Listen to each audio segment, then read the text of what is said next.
Like a Hellcat.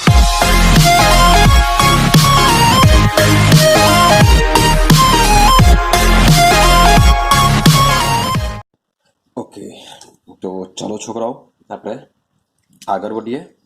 આપણું જે chapter ચાલે છે ચેપ્ટર નંબર 3 તેને આપણે આગળ વધારીએ.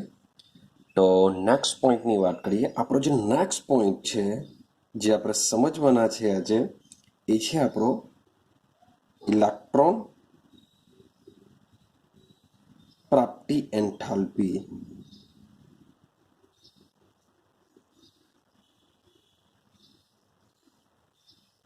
ચાલો, તો આયનીકરણ એન્થાલ્પીની જેમ ઇલેક્ટ્રોન પ્રાપ્તિ એન્થાલ્પી પણ ઇમ્પોર્ટન્ટ છે.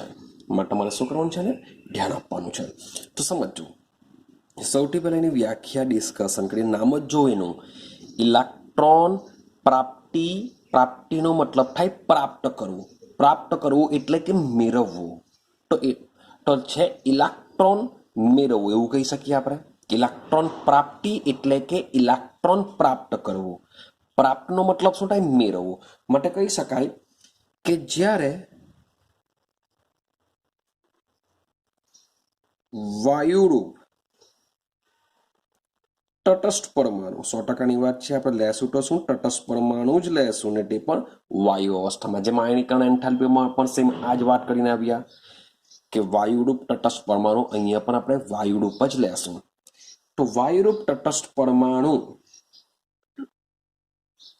એક ઇલેક્ટ્રોન મેળવીને, અથવા તો એવું લખી શકો કે વાયુરૂપ તટસ્થ પરમાણુમાં એક ઇલેક્ટ્રોન દાખલ થઈને, રેડી? તો જ્યારે વાયુરૂપ તટસ્થ પરમાણુ એક ઇલેક્ટ્રોન મેળવીને શું બનશે? એક ઇલેક્ટ્રોન જો કોઈ પણ તટસ્થ પરમાણુ મેળવે તો શું બનશે? ઋણાયન બને છે. હા કે ના? ઋણાયન બને છે. ત્યારે થતા એન્થાલ્પી ફેરફારને કહેશું આપણે ઇલેક્ટ્રોન પ્રાપ્તિ એન્થાલ્પી કહેવાશે. તો વ્યાખ્યા યાદ રહેવી જ જોઈએ કે વાયુરૂપ તટસ્થ પરમાણુમાં એક ઇલેક્ટ્રોન દાખલ થઈને અથવા એક ઇલેક્ટ્રોન મેળવીને જ્યારે ઋણાયન બને છે ત્યારે થતા એન્થાલ્પી ફેરફારને શું કહેશું? ઇલેક્ટ્રોન પ્રાપ્તિ એન્થાલ્પી કહેવાશે. માની લો કે એક સીધું સિમ્પલ તમને એક્ઝામ્પલ, માની લો કોઈ મારી પાસે વાયુરૂપ તટસ્થ પરમાણુ એક્સ છે. એક્સ કઈ અવસ્થામાં હોવો જોઈએ? ગેસ અવસ્થામાં હોવો જોઈએ. એ શું કરશે? એક ઇલેક્ટ્રોન મેળવશે અથવા આ ઇલેક્ટ્રોન આમાં દાખલ થશે. બનશે શું? ભાઈ એક્સ માઇનસ બની જશે. ક્લિયર છે? હવે આ જ્યારે એક્સ માઇનસ બને છે ત્યારે શું થશે? મે બી માની લઈએ હમણે કે ઉર્જા ઉત્પન્ન થાય છે. અથવા તો માની લો કે મારી પાસે ફરીથી પાછો એક્સ ટટો લે કે એક્સ ગેસ છે. ભાઈ ઇલેક્ટ્રોન દાખલ થશે, સાથે સાથે એમાં ઉર્જા પણ આપવી પડે. ત્યારે શું બની શકે? એક્સ માઇનસ ગેસ બની શકે. તો આ બે રિએક્શનની અંદર જે ઉર્જામાં થતો ફેરફાર છે, ઉર્જામાં થતો ફેરફારને શું કહેશું આપણે? ડેલ્ટા એચ વડે દર્શાવીશું. એન્થાલ્પીમાં થતા ફેરફારને શું કહીશું? Delta H. પણ છે ઇલેક્ટ્રોન પ્રાપ્તિ એન્થાલ્પી. ઇલેક્ટ્રોન પ્રાપ્તિ એન્થાલ્પીને ઇંગ્લિશમાં કહેવામાં આવે છે ઇલેક્ટ્રોન ગેઇન એન્થાલ્પી. શબ્દ બોલું છું, ઇલેક્ટ્રોન ગેઇન. માટે ઇલેક્ટ્રોન પ્રાપ્તિ એન્થાલ્પીને દર્શાવવા માટે ડેલ્ટા ઇજી એચ સંજ્ઞાનો ઉપયોગ થાય છે. કઈ સંજ્ઞાનો ઉપયોગ થાય છે? Delta EG H, electro gain enthalpy. શું કહેશું આપણે? ઇલેક્ટ્રો ગેઇન એન્થાલ્પી કહેશું. જેથી આ જે ઇલેક્ટ્રો ગેઇન એન્થાલ્પીનું વોટ એવર જે પણ મૂલ્ય હશે, તો આ જે મૂલ્ય છે એ મૂલ્ય શાના પરથી ડિસાઈડ થાય છે? તો ભાઈ જે પરમાણુ છે એ પરમાણુ કેટલી સરળતાથી ઇલેક્ટ્રોન મેળવે છે તેનું આ મૂલ્ય દર્શાવશે. કે પરમાણુ, તટસ્થ પરમાણુ જે છે એ જેટલી પણ સરળતાથી, જેટલી ઇઝીલી ઇલેક્ટ્રોન મેળવી લેશે એ મૂલ્ય આ દર્શાવશે. આઈડિયા આવે છે કઈ? ચાલો હવે સમજો. તો મેં ઉપરનું બે જાતની રિએક્શન કીધી કે ભાઈ ઉર્જા તમને નીપજ બાજુ બી હોઈ શકે. ઉર્જા નીપજ બાજુનો મતલબ શું થાય? કે ઉર્જા ઉત્પન્ન થાય. ઉર્જા પ્રક્રિયક બાજુ બી હોઈ શકે, મીન્સ કે ઉર્જાનું શોષણ થાય. એનો મતલબ એમ થાય કે આ જે રિએક્શન છે ઇલેક્ટ્રોન પ્રાપ્તિ એન્થાલ્પી છે એ શું થઈ શકે? ઉષ્મા શોષક પણ હોઈ શકે અથવા તો ઉષ્મા ક્ષેપક હોઈ શકે. શોષકનો મતલબ જો લખેલું છે શોષક મીન્સ કે પ્રક્રિયક શોષે, મીન્સ કે ઉષ્મા કઈ બાજુ હશે? એમાં પ્રક્રિયક બાજુ. યાદ રાખજો, જો ઉષ્મા પ્રક્રિયક બાજુ હોય તો એને કહેવાશે ઉષ્મા શોષક રિએક્શન. મીન્સ કે જો ચેક કરો આમાં જે ઉર્જા અથવા ઉષ્મા છે એ પ્રક્રિયક તરફ છે તો આ રિએક્શન કઈ બની જવાની? ઉષ્મા શોષક કહેવાશે. આમાં ઉષ્મા ક્યાં છે? નિપજ બાજુ છે તો આ રિએક્શન કઈ કહેવાશે? ઉષ્મા ક્ષેપક. તો ઉષ્મા ક્ષેપકમાં ઉર્જા ક્યાં હશે? નિપજ તરફ હશે. કઈક આઈડિયા આવે છે? યાદ રાખજો આ કે ઉષ્મા શોષક રિએક્શન કોને કહેવાશે? કે જ્યારે પ્રક્રિયક ઉષ્માનું શોષણ કરતો હોય. અને ઉષ્મા ક્ષેપક ક્યારે કહેવાશે? કે જ્યારે પ્રક્રિયક ઉષ્મા ઉત્પન્ન કરતો હોય. તો ઇલેક્ટ્રોન પ્રાપ્તિ એન્થાલ્પી ઉષ્મા શોષક પણ હોઈ શકે, ઉષ્મા ક્ષેપક પણ હોઈ શકે. પણ આ બંને કન્ડિશનની અંદર યાદ રાખજો પરમાણુ 100% શું કરશે? પરમાણુ ઇલેક્ટ્રોન મેળવશે જ, તો જ એને ઇલેક્ટ્રોન પ્રાપ્તિ એન્થાલ્પી કહેવાશે.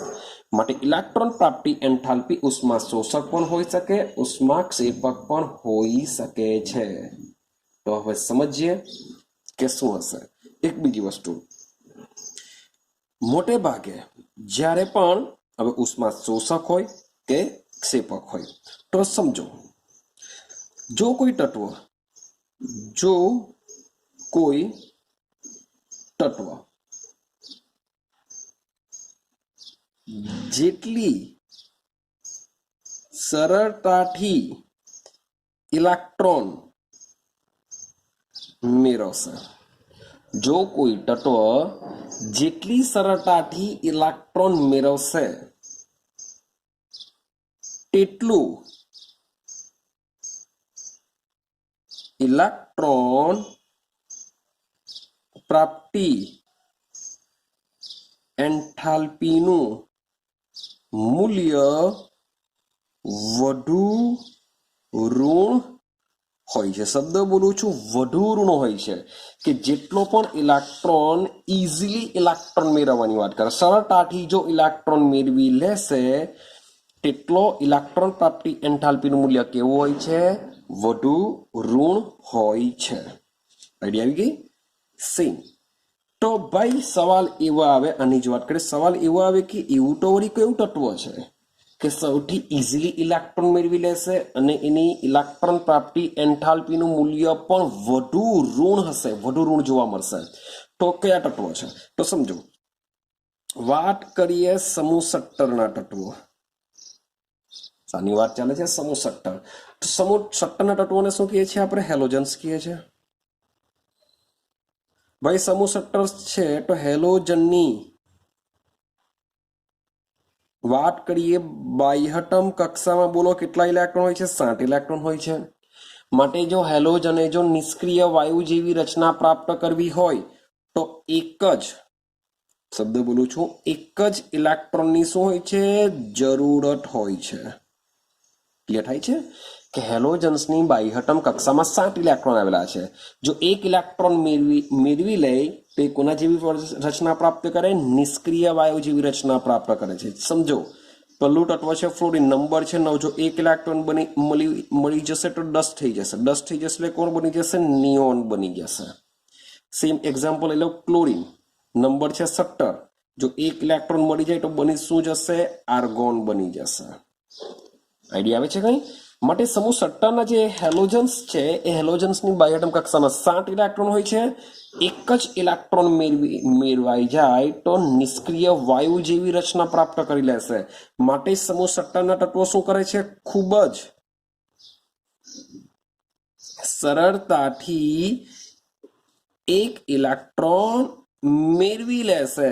માટે ડેલ્ટા EGH નું મૂલ્ય 17મા સમૂહનું સૌથી વધુ ઋણ જોવા મળે કમ્પેરિઝન ટુ બધા જ સમૂહના તત્વો કરતા. સૌથી વધુમાં વધુ ઋણ જોવા મળતું હોય તો સમૂહ 17, કારણ કે ઇઝીલી ઇલેક્ટ્રોન મેળવી લે છે. રેડી છે? યા આટલું ક્લિયર? ચાલો હવે એની કમ્પેરિઝન આપણે સમૂહ 1 સાથે કરીએ. હવે સમૂહ 1ના જે તત્વો છે, હવે સમૂહ 1ના તત્વોની માની લઈએ કે બાહ્યત માનવાનું નથી, છે જ કે બાહ્યતમ કક્ષામાં શું હોય છે? એક જ ઇલેક્ટ્રોન હોય છે. હવે આ લોકો બી એક ઇલેક્ટ્રોન મેળવશે તો પણ કંઈ નિષ્ક્રિય વાયુ જેવી રચના પ્રાપ્ત કરવાના નથી.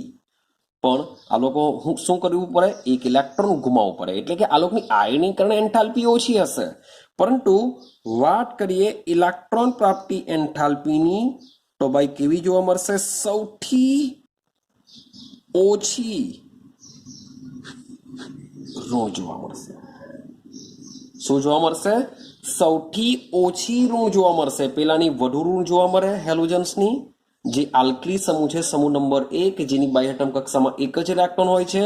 મોટે ભાગે તેઓ એક ઇલેક્ટ્રોન મેળવવાની વાત કરતા નથી. તેમ છતાં પણ જો એક ઇલેક્ટ્રોન આપવામાં આવે તો એન્થાલ્પીમાં થતો જે ફેરફાર છે એ બી તમને કેવો જોવા મળશે? ઋણ જોવા મળશે, પણ ઓછો ઋણ જોવા મળશે. તો સર ધન કોનું હશે? કારણ કે આપણે લખેલું છે કે બે પ્રકારની પ્રક્રિયા હોય છે, ઉષ્મા શોષક બી હશે, ઉષ્મા ક્ષેપક પણ હશે. ક્લિયર? તો જેમાં મીન્સ કે ડેલ્ટા એચ નું મૂલ્ય ઋણ જોવા મળે છે તે બધી જ પ્રોસેસ હોય છે ઉષ્મા ક્ષેપક. યાદ રાખજો, જેમાં ડેલ્ટા એચ નું મૂલ્ય ઋણ જોવા મળે, ઋણ માઇનસમાં હોય, તે બધી પ્રક્રિયાઓ કેવી હોય છે? ઉષ્મા ક્ષેપક, ઉષ્મા ઉત્પન્ન કરતા હોય છે. શોષકનો મતલબ શું થાય? કે પ્રક્રિયક પાસે ઉષ્મા હશે, ઉષ્મામાં વધારો થાય છે. તો ભાઈ યાદ રાખવાનું છે એક જ સમૂહ, યાદ રાખવાનું છે એક જ સમૂહ, સમૂહ 18ના તત્વો. હવે સમૂહ 18ના તત્વો ઓલરેડી કેવા હોય છે? સ્થાયી હોય છે. તેઓને ઇલેક્ટ્રોનની જરૂર હોતી નથી. તેઓ ઇલેક્ટ્રોન ખરેખર નથી મેળવતા, નથી ગુમાવતા. તેમ છતાં પણ જો તમે એને ઇલેક્ટ્રોન આપવાની વાત કરશો તો એક ઇલેક્ટ્રોન મેળવી લેશે, મેળવીને કેવા બની જાય છે? અસ્થાયી બની જાય છે. માટે આવી કન્ડિશનમાં સમૂહ 18 માટે ડેલ્ટા ઇજીના મૂલ્ય કેવા હોય છે? તમને ધન જોવા મળે છે. કેવા જોવા મળશે? ધન. એટલે કે ઇલેક્ટ્રોન પ્રાપ્તિ એન્થાલ્પી તમને ઉષ્માક્ષેપક પણ પ્રક્રિયા તમને ઉષ્માક્ષેપક પણ હોઈ શકે, ઉષ્મા શોષક પણ હોઈ શકે. હવે આનું કમ્પેરિઝન તમે આયનીકરણ એન્થાલ્પી સાથે કરો તો આયનીકરણ એન્થાલ્પીમાં હંમેશા આપણે ઉર્જા આપવી જ પડે. ઉર્જા આપીએ તો જ ઇલેક્ટ્રોન દૂર થાય. માટે આયનીકરણ એન્થાલ્પી હંમેશા ઉષ્મા શોષક પ્રોસેસ હોય છે. એટલે કે ડેલ્ટા એચનું મૂલ્ય હંમેશા ધન હોય છે, જ્યારે ઇલેક્ટ્રોન પ્રાપ્તિ એન્થાલ્પી તમને ઉષ્માક્ષેપક બી હોઈ શકે, ઉષ્મા શોષક. તો ઉષ્માક્ષેપક કોના માટે હોઈ શકે? તો સમૂહ 1 થી લઈને સમૂહ 17ના તત્વો માટે ઉષ્માક્ષેપક હોય છે. તો ઉષ્મા શોષક કોના માટે હોય છે? માત્ર ને માત્ર સમૂહ 18. કારણ કે સમૂહ 18માં ડેલ્ટા એચનું મૂલ્ય શું હોય છે? ધન જોવા મળે. ધન જોવા મળે એટલે કે સમૂહ 18 માટે શું હોય છે? માત્ર ઉષ્મા શોષક હોય છે. ચાલો, આટલું ક્લિયર થઈ ગયું? હા કે ના? હવે આગળની વસ્તુ સમજજો.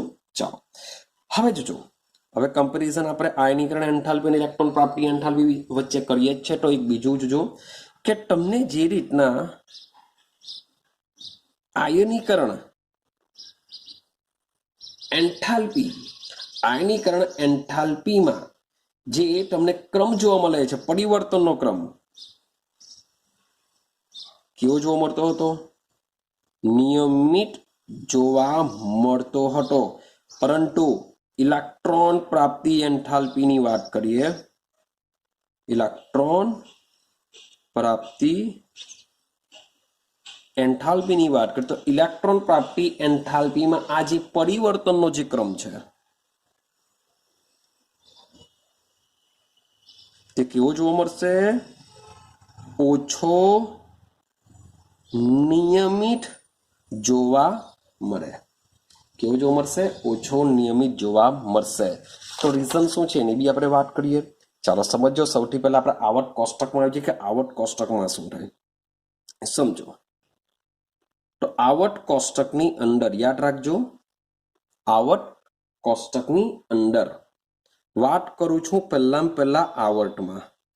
તો આવર્તમાં ક્યાં જઈએ છીએ આપણે? ડાબી બાજુથી જમણી તરફ જઈએ છીએ. ડાબી બાજુથી જમણી એટલે કે સમૂહ 1 થી સમૂહ 17 બાજુ ડાબી બાજુથી જમણી તરફ જઈએ તેમ ઇલેક્ટ્રોન પ્રાપ્તિ એન્થાલ્પીનું જે મૂલ્ય છે એ મૂલ્ય વધે છે, એટલે કે વધુ ઋણ બનશે. વધે છે નો મતલબ શું થાય?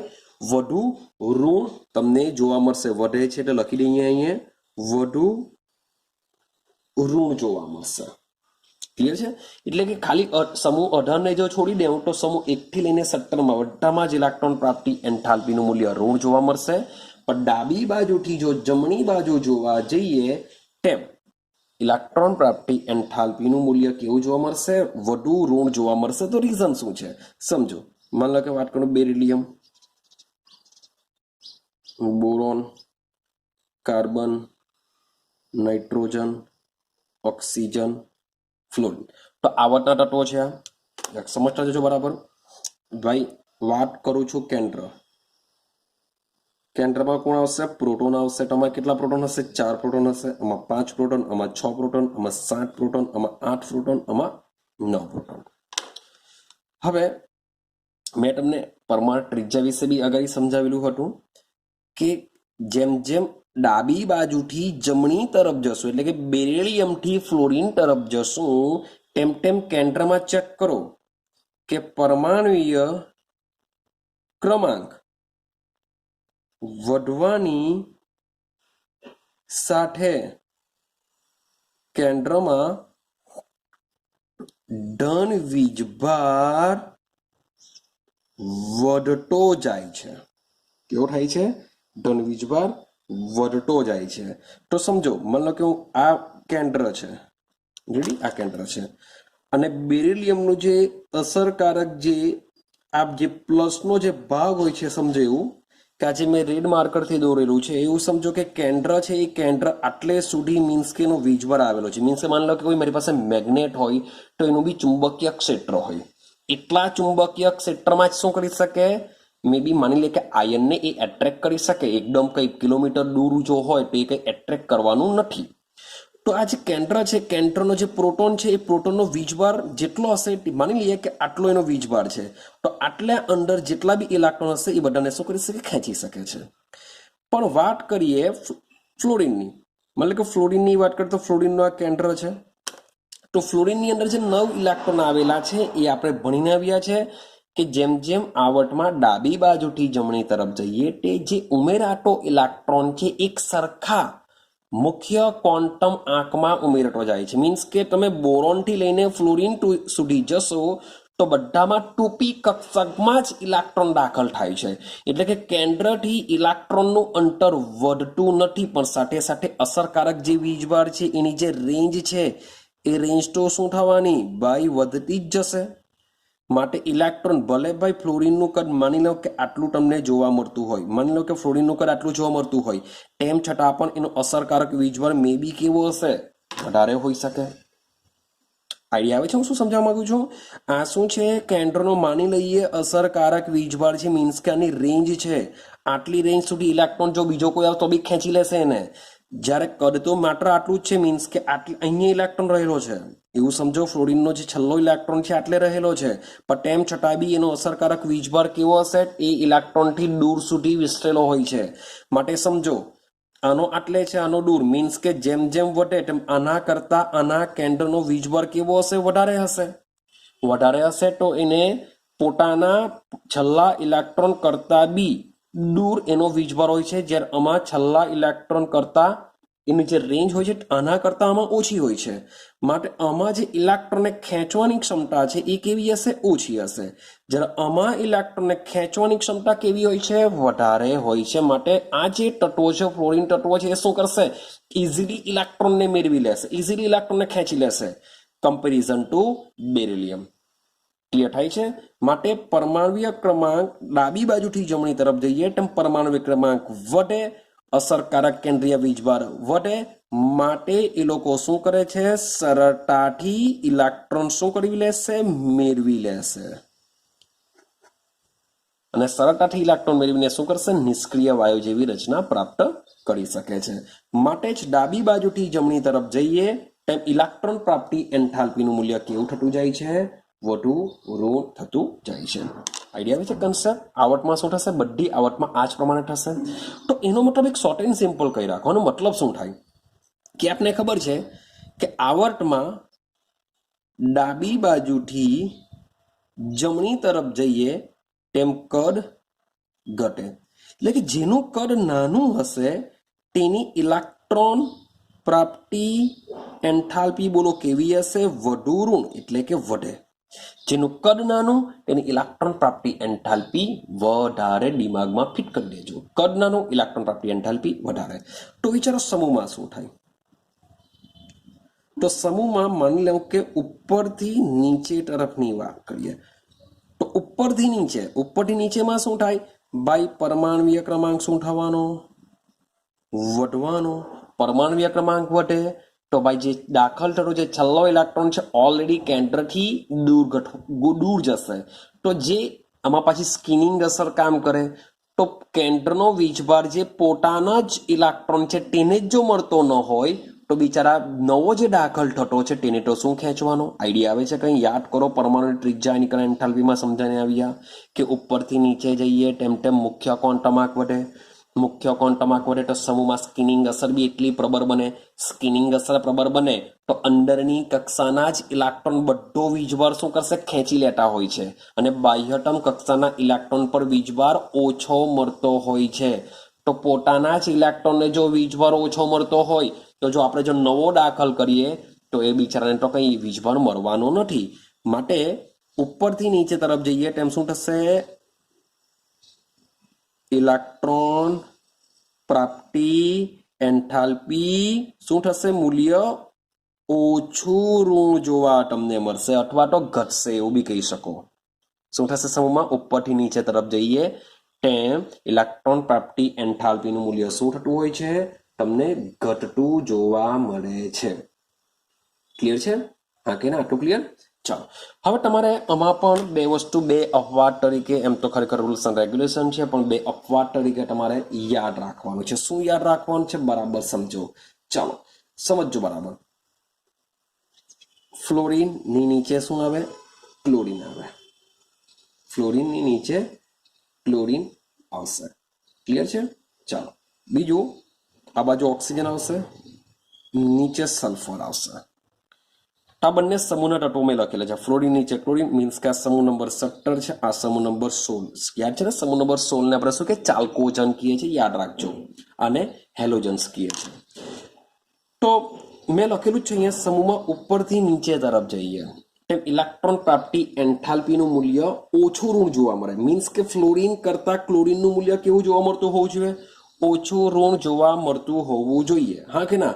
પણ તેમ છતાં પણ ફ્લોરિન કરતા ક્લોરીનનું મૂલ્ય વધુ ઋણ જોવા મળે છે ને ઓક્સિજન કરતા સલ્ફરનું વધુ ઋણ જોવા મળે છે. તો કેમ આવું કે ફ્લોરિન કરતા ક્લોરીનનું મૂલ્ય વધુ ઋણ? ખરેખર હોવું કોનું જોઈએ? ફ્લોરિનનું વધુ ઋણ હોવું જોઈએ. તેની જગ્યાએ તમને ક્લોરીનનું, તમને બુકમાં આંકડા પણ ઓલરેડી આપ્યા છે. તમે જો એનું ઓબ્ઝર્વેશન કરશો તો આની વેલ્યુ છે -328 વેલ્યુ છે, 328. અને જે ક્લોરીનની વેલ્યુ છે -349. મીન્સ કે તમે ચેક કરશો આની વધુ ઋણ છે, આની વધુ ઋણ જોવા મળે છે. તો ઓક્સિજન બી ચેક કરો, અહીંયા તમને -141 જોવા મળશે. જો ઓક્સિજન કરતા ફ્લોરિનની વિદ્યુતતા 100% વધારે જ છે, કારણ કે આવર્તમાં ડાબી બાજુથી જમણી તરફ જઈએ તેમ વિદ્યુત ઋણતાનું મૂલ્ય વધે, એટલે કે વધુ ઋણ થતું જોવા મળે. તો ઓક્સિજન કરતા સલ્ફરની જો વાત કરતા સલ્ફરનું તમને મૂલ્ય જોવા મળે છે -200. એટલે કે ઓક્સિજન કરતા સલ્ફરનું વધુ ઋણ, પણ સલ્ફર કરતા 100% પાછું ફ્લોરિનનું જ વધુ ઋણ આવશે. પણ ફ્લોરિન કરતા ક્લોરીનનું વધુ ઋણ, તો શા માટે પોતાના જ ભાઈ માત્ર આ બેમાં જ જોવા મળશે, બીજા કોઈ સમૂહમાં જોવા નહીં મળશે, માત્ર આ બે જ તત્વો, કે આ બે તત્વો જે છે એ પોતાના જ સમૂહના જે ઉપરના તત્વો છે એમના કરતા અનુમૂલ્ય કેવું તમને જોવા મળશે, વધુ ઋણ જોવા મળશે. ક્લિયર છે? તો રીઝન શું, શા માટે આવું જોવા મળે છે? તો રીઝન સમજજો. હું બંનેની ઇલેક્ટ્રોનિક કોન્ફિગરેશન લખું એટલે થોડીક આઈડિયા આવશે. ચાલો, તો બેમાંથી કોઈ પણ એકને સમૂહને સમજાવું છું, બંનેમાં સેમ વસ્તુ કામ કરતું હોય છે. તો હું વાત કરું ફ્લોરિનની. ચાલો, ફ્લોરિનની ઇલેક્ટ્રોનિક કોન્ફિગરેશન છે 1s2 2s2 2px 2py 2pz. તો 2 ને 2 4, પછી 5 6 7 8 9, મીન્સ કે તમે ચેક કરશો તો આમાં બી 2 ઇલેક્ટ્રોન આવશે, આમાં બી 2 ઇલેક્ટ્રોન આવશે, ને અહીંયા 1 ઇલેક્ટ્રોન હશે.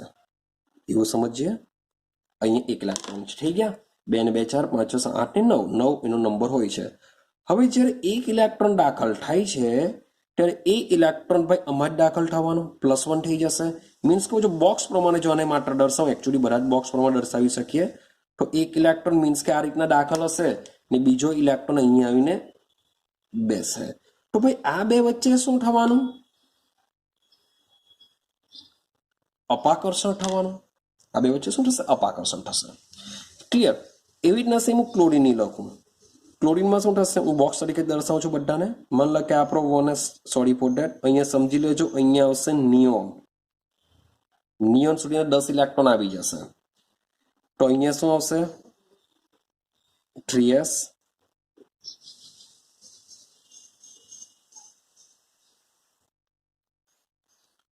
ના છે આપણે 3p. ચાલો, આમાં 2 ઇલેક્ટ્રોન છે ને,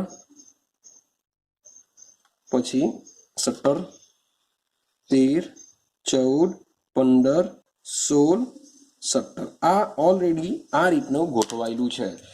હવે સીએલમાં પણ જે ઇલેક્ટ્રોન દાખલ થશે એ અહીંયા દાખલ થવાનું. તો ભાઈ આ જે બોક્સ છે એ બોક્સમાં પણ શું થશે, અપાકર્ષણ થશે. તો ભાઈ અપાકર્ષણ બંનેમાં થવાનું. હવે સમજો કે ક્લાસમાં હું તમને ભણાવું છું કેમેસ્ટ્રી, હું તમને શું કરાવું છું, કેમેસ્ટ્રી ભણાવું છું. પર સમજો કે જે પહેલી બેન્ચીસ પર છોકરો બેઠેલો હોય તેનું અટેન્શન કેવું હશે સર પાસે, એકદમ જ પાવરફુલ રાખવું પડે, જરાક બી એમથી તેમ એ કરી નહીં શકે. પણ મે બી માની લઉં કે ક્લાસમાં ઘણા બધા સ્ટુડન્ટ બેઠેલા છે, 100 150 એવા સ્ટુડન્ટ બેઠેલા છે, તો એકદમ જે લાસ્ટની બેન્ચીસ હશે તો એ લાસ્ટ પર બેન્ચીસ પર બેઠેલા છોકરા પાસે મે બી છોકરો જો એમથી તેમ થોડું ઘણું કરતો હોય તો સરનું અટેન્શન એટલું બધું ત્યાં જવાનું નથી. મે બી થાય કે ક્લાસ બહુ મોટો છે, બહુ બધા છોકરાઓ બેઠેલા છે, તો છેલ્લી બેન્ચીસ પર છોકરો શું એક્ટિવિટી કરતો હોય તો એ મે બી સરને ન ખબર પડી શકે. પણ એ જ વસ્તુ જો પહેલી બેન્ચીસનો છોકરો કરે તો ભાઈ ઇઝીલી પકડાઈ જશે. તો એ જ વસ્તુ અહીંયા થોડુંક સમજવાનો પ્રયત્ન કરો કે અહીંયા છે મુખ્ય ક્વોન્ટમ n બરાબર 2 માં કામ કરે છે, અહીંયા કામ ચાલે છે n બરાબર 3 માં. એટલે કે n બરાબર જે 2 કક્ષક છે, n બરાબર 2 કક્ષા છે, કેન્દ્રની કેવી હોવાની, નજીક હોવાની, કમ્પેરિઝન ટુ n બરાબર 3. બરાબર સમજો કે અહીંયા ફ્લોરિનમાં જે દાખલ થતો ઇલેક્ટ્રોન છે 2pz કક્ષકમાં દાખલ થાય છે, એટલે કે કેન્દ્રની નજીક થાય છે. જ્યારે ક્લોરીનમાં જે ઇલેક્ટ્રોન દાખલ થાય છે એ n બરાબર 3, એનો મુખ્ય ક્વોન્ટમ 3 છે, એટલે કે કેન્દ્રથી દૂર આવે છે, કેન્દ્રથી દૂર એ કક્ષામાં દાખલ થાય છે. તો ભાઈ અપાકર્ષણ તો બંને જગ્યાએ થશે, પણ અહીંયા કેન્દ્રની નજીક. હવે માની લો કે ભાઈ એકચ્યુઅલી ટીચર્સનું ઓબ્ઝર્વેશન તો બધે જ હોય છે, બધે જે છેલ્લી બેન્ચીસ સુધી હોય છે. હવે સમજો કે માની લો કે એક ટીચર ભણાવતા હોય ને પહેલી જ બેન્ચીસના છોકરા લડાલડી કરતા હોય અથવા લડાલડી કરવાનું મન થતું હોય તો શું એ કરી શકશે? કારણ કે ભાઈ ટીચર્સની નજીક છે, જો લડાલડી કરવા ગયા તો ઓલરેડી પ્રોબ્લેમમાં ફસાઈ જશે. હવે તમે દૂરના છોકરા વિચારો તો થોડું ઘણું એમથી તેમ કરી બી દેશે, કારણ કે દૂર આવેલા હોય છે. તો જેટલા બી કેન્દ્રની નજીક હોય છે ને એમના વચ્ચે જો અપાકર્ષણ થાય, જેને લીધે આ જે ઇલેક્ટ્રોન છે, નવો દાખલ થતો ઇલેક્ટ્રોન આવવાની વાત નહીં કરશે, શું કરશે? આવવાની વાત નહીં કરશે. જે બહુ લડાઈ મસ્તી મજાક કરતો હોય એ છોકરાને આપણે પહેલી બેન્ચીસ પર બેસાડીએ તો એને બેસવાનું મન નહીં થાય. કેમ નહીં થાય? કારણ કે ભાઈ મસ્તી મજાક નહીં કરી શકાય. તો સેમ અહીંયા જે અપાકર્ષણ થાય છે એ અપાકર્ષણ ક્યાં થાય છે? કેન્દ્રની નજીક થાય છે. માટે તેનું મૂલ્ય ઓછું હોય છે, કારણ કે એ ઇલેક્ટ્રોન શું થશે? અપાકર્ષણ લીધે દાખલ થવાની વાત નહીં કરશે. જ્યારે ક્લોરીનમાં જે દાખલ થતો ઇલેક્ટ્રોન છે એ 3p કક્ષકમાં દાખલ થવાનો છે, માટે ત્યાં બી અપાકર્ષણ થશે, પણ કેન્દ્રથી દૂર અપાકર્ષણ થતું હોવાને લીધે એ સરળતાથી ક્લોરીનમાં દાખલ થશે કમ્પેરિઝન ટુ ફ્લોરિન. તો શોર્ટ એન્ડ સિમ્પલ, અપાકર્ષણ થવાને લીધે ફ્લોરિનમાં ઇલેક્ટ્રોન જે દાખલ થાય છે તેના કરતાં ક્લોરીનમાં સરળતાથી દાખલ થાય છે, માટે ક્લોરીનનું ઇલેક્ટ્રોન પ્રાપ્તિ એન્થાલ્પીનું મૂલ્ય વધુ ઋણ જોવા મળે કમ્પેરિઝન ટુ ફ્લોરિન. આ જ આવું જ વસ્તુ સેમ ઓક્સિજન અને સલ્ફરમાં પણ જોવા તમને મળતું હોય છે. ક્લિયર છે? તો આ કન્સેપ્ટ છે આપણો ઇલેક્ટ્રોન પ્રાપ્તિ એન્થાલ્પી. શોર્ટ એન્ડ સિમ્પલ એટલું યાદ રાખવાનું, જેનું કદ નાનું તેની ઇલેક્ટ્રોન પ્રાપ્તિ એન્થાલ્પીનું મૂલ્ય વધુ ઋણ, જેનું કદ મોટું તેનું ઇલેક્ટ્રોન પ્રાપ્તિ એન્થાલ્પીનું મૂલ્ય સૌથી ઓછું ઋણ. સમૂહ નંબર 1 થી 17 ની વાત ચાલે છે. 18મા સમૂહનું ઇલેક્ટ્રોન પ્રાપ્તિ એન્થાલ્પીનું મૂલ્ય કેવું હોય છે? ધન હોય છે. અને જેમાં પણ ઉપરથી તમે નીચે તરફ જશો તેમ ઇલેક્ટ્રોન પ્રાપ્તિ એન્થાલ્પીનું મૂલ્ય વધુ ઋણ તમને જોવા મળશે. આવો એક નિયમ યાદ રાખીશું. બાકી આંકડા પર જોવા જશો તો ઘણું બધું તમને એમથી તેમ જોવા મળશે. ક્લિયર છે? તો આ છે આપણી ઇલેક્ટ્રોન પ્રાપ્તિ એન્થાલ્પી. ક્લિયર? તો હવે આપણે એક નાનો અમથો ટોપિકની શરૂઆત કરીએ, વિદ્યુત ઋણતા. ચાલો, તો ટોપિક છે આપણો વિદ્યુત ઋણતા. ભાઈ વિદ્યુત ઋણતા શું છે? બહુ નાનો અમથો ટોપિક છે, બરાબર સમજો. એમ લખાણ બહુ છે પણ હું તમને મોટા ભાગે સમજાવવાનો પ્રયત્ન કરા. સમજો. સૌથી પહેલા એની વ્યાખ્યા જોજો કે રાસાયણિક સંયોજનમાં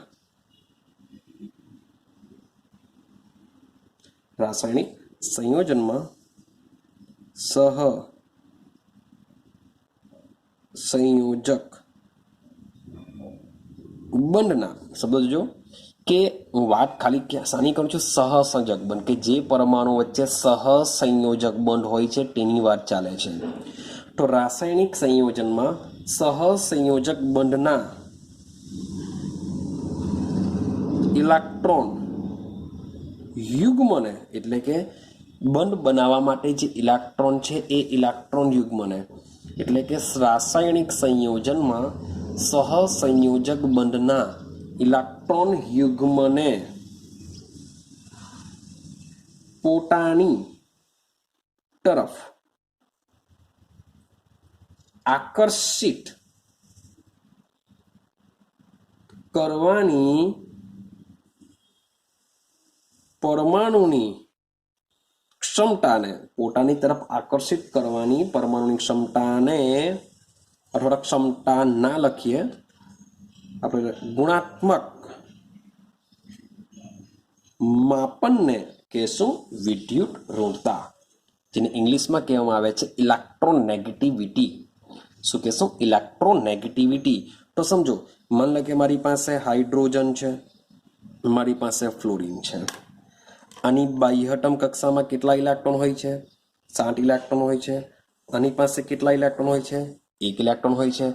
તો જ્યારે પણ જે પણ પરમાણુ એકબીજા સાથે જ્યારે જોડાય છે ત્યારે હંમેશા તેઓ શું કરે છે?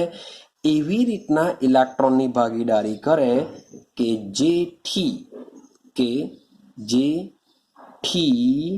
નિષ્ક્રિય વાયુ જેવી રચના પ્રાપ્ત કરી શકે. નિષ્ક્રિય વાયુ જેવી રચના પ્રાપ્ત કરી શકે. જેમ કે સમજો, ફ્લોરિન પાસે બાહ્યતમ કક્ષામાં 7 ઇલેક્ટ્રોન છે. જો 1 ઇલેક્ટ્રોન આને જો મળી જાય તો થઈ જાય 8, એટલે બની જશે આ નિયોન. હવે હાઇડ્રોજન છે, હાઇડ્રોજનની બાહ્યતમ કક્ષામાં 1 ઇલેક્ટ્રોન, જો આને જો 1 ઇલેક્ટ્રોન મળી જાય તો એ બની જશે હિલિયમ. તો આ લોકો શું કરશે? 1 ઇલેક્ટ્રોનની ભાગીદારી કરે. તો હાઇડ્રોજનની પાસે જે 1 ઇલેક્ટ્રોન છે એ ભાગીદારીમાં વાપરશે. ફ્લોરિન પાસે 7 છે, 7 માંથી શું કરશે? 1 ઇલેક્ટ્રોનની ભાગીદારીમાં વાપરશે. તો આ પ્રકારે જે બંધ રચાય છે, HF મીન્સ કે જે બને છે, આને આપણે કયો બંધ કહીએ છીએ? સહસંયોજક બંધ કહીએ છીએ. ને આ બંધની અંદર આ બંધની અંદર ઇલેક્ટ્રોન કેટલા હોય છે? એક એક હોય છે, એટલે કે ટોટલ એક ઇલેક્ટ્રોન યુગ્મ હોય છે. આ જે બંધ હોય છે તેમાં શું હોય છે? એક ઇલેક્ટ્રોન યુગ્મ હોય છે. હવે હાઇડ્રોજન, હવે સમજો રાસાયણિક સંયોજન શું છે આપણું? HF. એક્ઝામ્પલ તરીકે કે રાસાયણિક સંયોજન છે મારી પાસે હાઇડ્રોજન ફ્લોરાઇડ. હવે સહસંયોજક બંધ, તો આ મારી પાસે આ બંધ કહો કહેવાય સહસંયોજક બંધ. જ્યારે પણ બે પરમાણુ વચ્ચે ઇલેક્ટ્રોનની ભાગીદારીથી બંધ રચાતો હોય તેવા બંને શું કહેવાશે?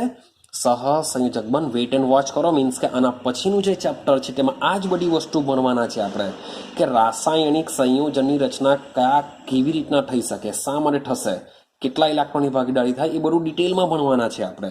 તો હમણાં માત્ર સમજો કે માની લો કે મારી પાસે HF છે, રાસાયણિક સંયોજન છે, તેમાં કયો બંધ રચાય છે? સહસંયોજક બંધ રચાય છે. સહસંયોજક બંધમાં શું થાય? ઇલેક્ટ્રોનની ભાગીદારી થાય. હવે આ જે બંધના જે ઇલેક્ટ્રોન યુગ્મ છે, એ ઇલેક્ટ્રોન યુગ્મ આ બેમાંથી કોઈ પણ એક ખેંચી લેશે. આ બેમાંથી કોઈ પણ એક ખેંચી લેશે. હવે કોણ ખેંચશે? તો આ બેમાંથી જેની ઇલેક્ટ્રોનને આકર્ષવાની ક્ષમતા વધારે હોય તે ખેંચી લેશે. હવે સમજો, મેં તમને આગળના ટોપિકમાં સમજાવ્યું કે જે ફ્લોરિન છે, એ ફ્લોરિનનો જે કેન્દ્ર છે, એ કેન્દ્રનો જે ધન વીજભાર છે એના બાહ્યતમ કક્ષાના ઇલેક્ટ્રોન કરતાં પણ વધારે હોય છે. મીન્સ કે ફ્લોરિનનું છેલ્લો ઇલેક્ટ્રોન અહીંયા હશે તો એના કેન્દ્રનો જે વીજભાર છે અહીંયા તો હશે, પણ તેના કરતાં બહારના વિસ્તારમાં બી લાગતો હોય છે. એટલે કે કેન્દ્રનો જે વીજભાર છે એ બાહ્યતમ કક્ષાના ઇલેક્ટ્રોન સિવાયના વિસ્તારમાં પણ થોડો ઘણો તમને જોવા મળતો હોય છે. જેને લીધે શું થવાનું કે એનું જે કેન્દ્ર છે એ કેન્દ્ર પોતાના ઇલેક્ટ્રોનને તો ખેંચી જ લેશે, સાથે સાથે હાઇડ્રોજનના ઇલેક્ટ્રોનને બી શું કરશે? એ પોતાની પાસે ખેંચી લેશે. તો આજે પરમાણુની જે ઇલેક્ટ્રોનને, બંધના ઇલેક્ટ્રોન યુગ્મને પોતાની તરફ આકર્ષવાની જે ક્ષમતા છે, આ ફ્લોરિનના જે ગુણાત્મક આપણે માપન કરીશું એને કહેવાશે વિદ્યુતઋણતા. કંઈક આઈડિયા આવે છે વિદ્યુતઋણતા શું છે? તો સહસંયોજક બંધના ઇલેક્ટ્રોન યુગ્મને જે પરમાણુ પોતાની તરફ આકર્ષિત કરી લે છે, તો કેટલું આકર્ષિત કરે છે એનું આપણે મૂલ્ય જો માપીશું, એ મૂલ્યને શું કહેશું આપણે? વિદ્યુતઋણતા કહેવામાં આવે છે. ક્લિયર થયું? ચાલો હવે સમજો ભાઈ, આપણે સમજીને આવ્યા આયનીકરણ એન્થાલ્પી. તો આયનીકરણ એન્થાલ્પીનું મૂલ્ય માપી શકાય છે. ભાઈ વિદ્યુતઋણતાનું મૂલ્ય પણ માપી શકાય છે, પરંતુ વિદ્યુતઋણતાનું મૂલ્ય માપી શકાતું નથી. પણ તેમ છતાં પણ તે સમયમાં વિદ્યુતઋણતા માપવા માટે ઘણા સંખ્યાદર્શક માપક્રમનો, સંખ્યાદર્શક એટલે કે સંખ્યા બતાવશે, જુદા જુદા માપક્રમ કે જે જુદી જુદી સંખ્યા બતાવે છે. તો તે સમયમાં જુદા જુદા સંખ્યાદર્શક માપક્રમનો ઉપયોગ થયો હતો. જેમ કે યાદ રાખવાનું છે તમારે કયા કયા સંખ્યાદર્શક માપક્રમ હતા. તો એક છે પાઉલિંગ માપદર્શક. કયું છે? પાઉલિંગ માપક્રમ છે. પાઉલિંગ માપક્રમ છે. ત્યાર પછી છે મૂલિકન જાફે. યાદ રાખજો શબ્દ, મૂલિકન જાફે માપક્રમ છે. ને ત્યારબાદ છે ઓલરેડ રોચોવ.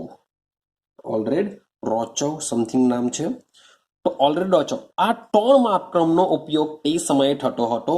પણ આ ત્રણ માપક્રમની અંદર જે પાઉલિંગ માપક્રમ છે એ વધારે ઉપયોગી હતો. ક્લિયર છે? તો આ બે માંથી ભાઈ પાઉલિંગ માપક્રમ બેસ્ટ હતું.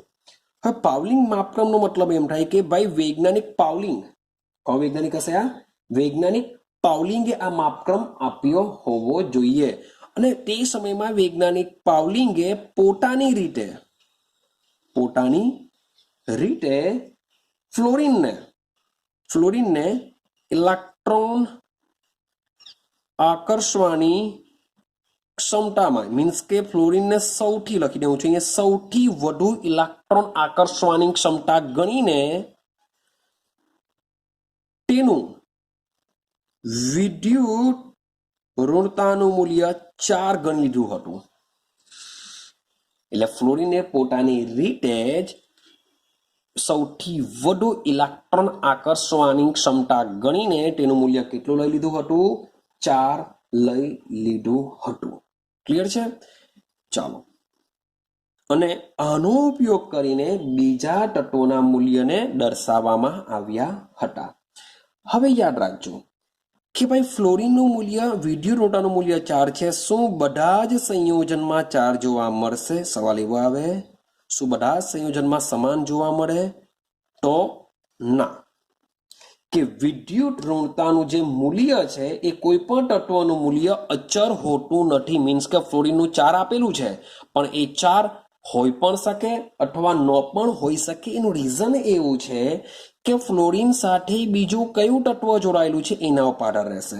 હવે સમજો કે માની લો કે હાઇડ્રોજન અને ફ્લોરિનમાં ફ્લોરિનનું મૂલ્ય 4 હોઈ શકે. આ જ ફ્લોરિન માની લો કે ક્લોરિન સાથે જોડાયો હોય તો ભાઈ આનું મૂલ્ય 4 ન હોઈ શકે. કારણ કે ભાઈ ક્લોરિનની પણ ઇલેક્ટ્રોન આકર્ષવાની ક્ષમતા હોય છે. ઇલેક્ટ્રોન પ્રાપ્તિ એન્થાલ્પી પણ આની કેવી છે? ફ્લોરિન કરતાં બી વધુ ઋણ છે. તો તેવી આવી કન્ડિશનમાં ફ્લોરિનનું મૂલ્ય આમાં 4 રહેતું નથી. મીન્સ કોઈ પણ તત્વનું જે વિદ્યુત ઋણતાનું મૂલ્ય છે એ અચર હોતું નથી, કારણ કે તે કયા તત્વ સાથે જોડાયેલું છે એના ઉપર આધાર રાખતું હોય છે. રેડી છે? ચાલો હવે આપણે બે કન્ડિશન વિચારવાની છે, બરાબર સમજવાની વાત કરજો. વાત કરું છું આવર્ત કોષ્ટક. તો આવર્ત કોષ્ટકમાં ડાબી બાજુથી જમણી તરફ જઈએ, ડાબી બાજુથી જમણી તરફ જઈએ તેમ ડાબી બાજુથી જમણી તરફ તેમ વિદ્યુત ઋણતા વધે. યાદ રાખજો, વિદ્યુત ઋણતા વધે. અને સમૂહમાં ઉપરથી નીચે, શબ્દ છે ઉપરથી નીચે તરફ જઈએ તેમ વિદ્યુત ઋણતા ઘટે. યાદ રહેશે? બસ 2 પોઈન્ટ યાદ રાખો કે ડાબી બાજુથી જમણી તરફ જઈએ તેમ વિદ્યુત ઋણતા વધે અને ઉપરથી નીચે તરફ જઈએ તો ઘટે. તો ભાઈ ઉપરથી નીચે તરફ જઈએ તો શું આને પરમાણ્વીય ત્રિજ્યા સાથે સંબંધ છે? તો 100% છે. કેમ? કારણ કે ડાબી બાજુથી જમણી તરફ જઈએ તેમ કદ ઘટે. ભાઈ કદ ઘટે એટલે કે પરમાણ્વીય ત્રિજ્યા ઘટે, ને પરમાણ્વીય ત્રિજ્યા જો ઘટે એટલે કે કદ જો નાનું બને તો શું થશે? વિદ્યુત ઋણતા વધે. સેમ સમૂહમાં ઉપરથી નીચે તરફ જઈએ, સમૂહમાં ઉપરથી નીચે તરફ જો જઈએ તો શું થાય? કદ વધે એટલે કે પરમાણુય ત્રિજ્યા વધે તો સીધી સિમ્પલ વસ્તુ છે, શું થશે? વિદ્યુત ઋણતા ઘટશે. યાદ રહેશે? ચાલો બીજી એક વસ્તુ વિચારીએ. શું વિદ્યુત ઋણતાને અધાત્વીય ગુણ સાથે શું લેવા દેવા છે? તો ભાઈ એના સાથે બી લેવા દેવા છે. કેવી રીતના સમજો કે આજે જે યાદ રાખજો કે જે અધાતુ હોય છે, અધાતુની ઇલેક્ટ્રોન પ્રાપ્તિ એન્થાલ્પીનું મૂલ્ય કેવું હોય છે? વધુ ઋણ હોય છે. ફ્લોરિન, ક્લોરિન લઈ લો, ઓક્સિજન, સલ્ફર લઈ લો, આ બધા કેવા છે? અધાતુ છે. એ લોકો ઇલેક્ટ્રોન મેળવવાની જ વાત કરશે. તો જે અધાતુ હોય છે તેની ઇલેક્ટ્રોન પ્રાપ્તિ એન્થાલ્પીનું મૂલ્ય કેવું હોય છે? વધુ ઋણ તમને જોવા મળતું હોય છે. તો ઇલેક્ટ્રોન પ્રાપ્તિ એન્થાલ્પી એટલે કે ઇલેક્ટ્રોન મેળવવાની વાત વધારે કરશે. તો એનો મતલબ એમ થાય કે જે અધાતુ છે એ અધાતુની વિદ્યુત ઋણતા કેવી હશે? વધુ હશે. અધાતુની વિદ્યુત ઋણતા કેવી હશે? વધુ હશે. ને એ આ જે સંબંધ છે એ સંબંધ ધાતુ માટે ઉલટો જોવા મળે કે જે ધાતુ હશે, ધાતુ માટે વિદ્યુત ઋણતાનું મૂલ્ય કેવું હશે? ભાઈ ઓછું તમને જોવા મળશે. ક્લિયર? તો જેની પણ વિદ્યુત ઋણતાનું મૂલ્ય વધુ હોય તે સ્વભાવે કેવા હશે? અધાતુ હશે. અને જેની વિદ્યુત ઋણતાનું મૂલ્ય ઓછું હશે તે સ્વભાવે કેવા હશે? ધાતુપણાનો ગુણધર્મ વધુ જોવા મળતો હોય છે. તો ઓલ ઓવર જો આપણે એક સંક્ષિપ્ત તરીકે જોઈએ, માની લો કે આ બાજુ આ 2 લાઈન કોની છે? એસ વિભાગની છે. આ બાજુ 1 2 3 4 લાઈન કોની છે? ડી વિભાગની છે. આ બાજુ તમે જોશો 6 લાઈન આ કોની છે? પી વિભાગની છે. ક્લિયર થયું? બાકીની 2 લાઈન ક્યાં હશે? નીચે હશે. એનું છોડી દઉં છું. તો સમજો, માની લઈએ કે આ સમૂહ છે. સમૂહમાં હું તમને નીચેથી ઉપર બી લઈ જઈ શકું છું, ઉપરથી નીચે અથવા નીચેથી ઉપર લઈ જઈ શકું છું. મતલબ કે નીચેથી ઉપર તરફ જઈએ, નીચેથી ઉપર. હવે નીચેથી ઉપર તરફ જઈએ, ક્લિયર? તો ભાઈ કદ કેવા થાય? કદ ઘટે. કદ ઘટેનો મતલબ શું થાય? પરમાણવીય ત્રિજ્યા ઘટે. ને જો પરમાણવીય ત્રિજ્યા જો ઘટતી હોય એટલે કે કદ કેવા થતા હોય? નાના બનતા હોય. તો સીધી સિમ્પલ વસ્તુ છે, તમારી વિદ્યુત ઋણતા બોલો શું થશે? વધે. ક્લિયર થાય છે કઈ? હા કે ના? વિદ્યુતઋણતા શું થવાની? વધે. કારણ કે કદ ઘટે તો વિદ્યુતઋણતા શું થવાની? વધે. સર બુકમાં તો આવું નથી આપ્યું, ઉપમાં તો ઉપરનો એરો નીચેનો એરો છે. તો ભાઈ બરાબર સમજવાનો પ્રયત્ન કરો. તમે ઉપર નીચે ડાબી જમણી બાજુ મીન્સ કે વોટ એવર કંઈ બી મીન્સ કે દર્શાવી શકાય, બધા એકબીજા સાથે સંબંધ ધરાવશે. હવે હું આયનીકરણ એન્થાલ્પીની જ વાત કરું તો સમૂહમાં નીચેથી ઉપર જતા આયનીકરણ એન્થાલ્પી વધે, આવું બી લખી શકું કે આયનીકરણ એન્થાલ્પી વધે. સમજો આયનીકરણ નીચેથી ઉપર જે આયનીકરણ એન્થાલ્પી વધે, ભાઈ કદમાં શું થાય? ઘટે. હા કે ના? નીચેથી ઉપર જઈએ તો કદ શું થશે? કદ ઘટે, પરમાણુ ત્રિજ્યા ઘટે, કદ ઘટે, પરમાણુ ત્રિજ્યા ઘટે અને વિદ્યુતઋણતા વધે. વિદ્યુતઋણતા વધે તો આયનીકરણ એન્થાલ્પી શું થવાની? વધે. ક્લિયર? હવે માની લો કે હું આ પી વિભાગમાં આપણે ડાબી બાજુથી જમણી તરફ જઈએ. સમજો ડાબી બાજુથી જમણી તરફ જઈએ તેમ આપણે શું સમજીને આવ્યા? ચાલો ભાઈ, આયનીકરણ એન્થાલ્પી શું થાય? વધે. કેમ વધે? કારણ કે ડાબી બાજુથી જમણી તરફ જઈએ તેમ કદ ઘટે. શું થશે? કદ ઘટે. કદ ઘટે એનો મતલબ શું થાય? પરમાણુય ત્રિજ્યા પણ શું થશે? ઘટે. પરમાણુય ત્રિજ્યા પણ ઘટે. અક્ષર કરતા મીનું જે બોલું છું એના પર ફોકસ કરજો કે ડાબી બાજુથી જમણી તરફ જઈએ તેમ શું થાય? આયનીકરણ એન્થાલ્પી વધે. શા માટે આયનીકરણ એન્થાલ્પી વધે? કારણ કે કદ ઘટવાનું. કદ ઘટે એટલે પરમાણુ ત્રિજ્યા ઘટે. હવે કદ ઘટે તો સીધી સિમ્પલ વસ્તુ છે કે ઇલેક્ટ્રોન પ્રાપ્તિ એન્થાલ્પી શું થાય? વધે. ભાઈ વિદ્યુતઋણતા શું થાય? વધે. આવું તમને જોવા મળશે? હા કે ના? હવે માન લો કે પી વિભાગમાં પાછું તમને દસમ ઉપરથી નીચે લઈ જાઓ. ચાલો ભાઈ, ઉપરથી નીચે જઈએ તેમ શું થાય? પરમાણુય ત્રિજ્યા વધે. હવે જો પરમાણુ ત્રિજ્યા વધે તો આયનીકરણ એન્થાલ્પી બોલો શું થાય? ઘટે. કારણ કે જેટલું કદ મોટું એટલી આયનીકરણ એન્થાલ્પી ઓછી. ચાલો નીચેથી ઉપરથી નીચે જઈએ તેમ તેમ વાત કરીએ, ઇલેક્ટ્રોન પ્રાપ્તિ એન્થાલ્પીનું મૂલ્ય શું થાય? ઘટે. કારણ કે કદ મોટું બને એટલે ઘટે. પણ સાથે સાથે વિદ્યુતઋણતા બી શું થાય? ઘટે. કારણ કે કદ મોટા હશે તો વિદ્યુતઋણતાનું મૂલ્ય ઓછું તમને જોવા મળશે. તો આ બધું તમે જોશો તો એક સીધી સિમ્પલ વસ્તુ છે કે ધાત્વિય ગુણમાં શું થશે? તો તમે જોશો સમૂહમાં ઉપરથી નીચે જઈએ, સમૂહમાં ઉપરથી નીચે જઈએ તેમ તેમ ધાત્વિય ગુણ વધે.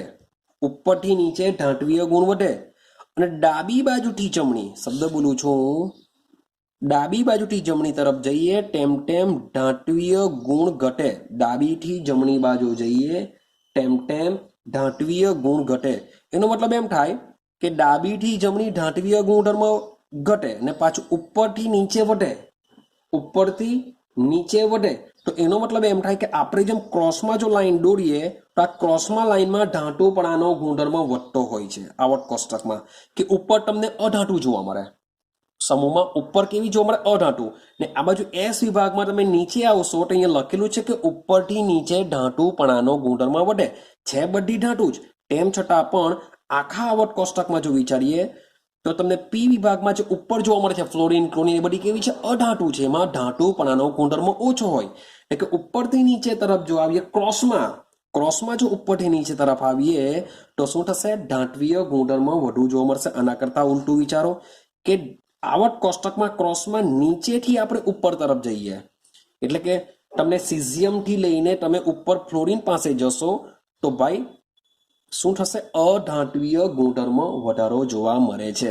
મીન્સ કે જરૂર નથી કે બુકમાં જે એરા આપેલા છે એ એરા મુજબ જ તમે લખી શકો. ભાઈ ખાલી સમજવાનું છે. તમે જો આટલા બધા પોઈન્ટ જો સમજાવ હોય તો ભાઈ તમે તમારી રીતના પણ એરાને સમજાવી શકો છો, સમજી શકો છો કે શું થઈ રહ્યું છે. બાકી બુકમાં જે એરા આપેલા છે જરૂર નથી કે હા જે ધાત્વીય અધાત્વીયનો છે 100% પાકો છે.